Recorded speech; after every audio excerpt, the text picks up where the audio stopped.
In this video, I want to talk about one of the strangest and most debated questions in SML. Is Ken actually alive, or is he just a doll? On the surface, the answer seems painfully obvious. Ken is a plastic toy. He does not move, he does not speak, and nearly every character in the series openly treats him like an inanimate object. Junior and Joseph constantly call him just a doll, and from a realistic perspective, they are absolutely correct. Most of the time, Ken behaves exactly like what he is, a piece of plastic that only Cody treats as a living human being. He never reacts independently, he never speaks for himself, and he mostly exists as a prop for Cody's obsession. The show repeatedly frames Cody's relationship with Ken as a delusion, and the joke only works because everybody else can clearly see the truth. There is also a subtle detail in Cody's behavior that makes this even more interesting. Cody gets extremely defensive when Junior and Joseph call Ken a doll, but when Judy, his own mom, casually refers to Ken as Cody's dolly, Cody often doesn't correct her. That inconsistency makes it feel like Cody knows, deep down, Ken is not real, but he chooses to live inside the fantasy when his friends challenge him. But then, SML does what SML always does. Every once in a while, it starts messing with the rules, and Ken gets moments that almost feel like the show is hinting, wait, what if he actually is alive? One of the earliest examples people bring up is SML movie Bowser Jr.'s lottery ticket. In that episode, Cody asks what Ken would do with $1 billion, and we get a gag where Ken is imagining doing something violent toward Cody. It's clearly not literal canon in the moment, but it plants the idea that Ken might have thoughts or intentions, at least in Cody's mind, and SML is willing to treat Ken like a character even when he should be an object. Then you get SML movie Taken, which is a way bigger deal for this question. Ken supposedly calls Cody on the phone, and during the call you hear voices before Ken is taken. That is the kind of a scene that makes fans pause, because a doll should not be able to call anyone. The episode treats it like a ridiculous mystery plot, but it's one of those moments where the show briefly treats Ken like he can act on his own. And then there's SML movie Spoken. This is one of the strongest pieces of Ken might be alive evidence, even though it technically involves puppet Ken. Cody tries to prove Ken is real by building a puppet version of him, and the puppet eventually comes to life and turns violent. What matters is not just that it moves, but that it acts like it has awareness, jealousy, and memory of the way Cody's friends disrespect him.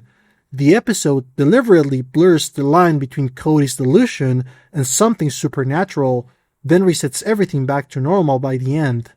Now, if you want the most obvious case where Ken is alive, it's SML movie Awaken. Cody uses the come-to-life machine, and Ken literally transforms into a living human puppet. That seems like it answers the question, but it also creates an important distinction. Ken is not revealed to have been alive the whole time. He becomes alive because of a machine.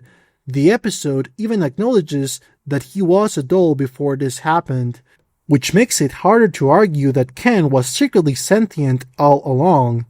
But here's where Spider-Ken and Spider-Ken 2 matter, because those episodes are basically the perfect example of SML playing both sides of the idea. In SML movie Spider-Ken, Ken gets bitten by Junior's tarantula, and suddenly he's shown stopping crimes like Spider-Man on the news.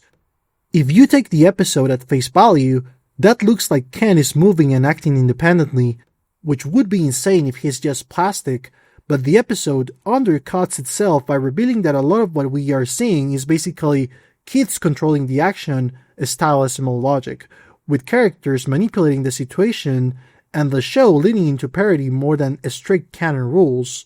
Then, SML movie Spider-Ken 2 doubles down on the chaos. Ken is a Spider-Man again. He's doing superhero stuff, fighting Dr. Octopus, and the episode treats him like he's a real active hero in this world. But the tone is so exaggerated and parody-driven that it feels less like Ken is alive lore and more like SML using Ken as a costume, a bit, and a plot device to do a Spider-Man movie parody. So where does that leave the big question? Is Ken actually alive, or is SML just messing with us?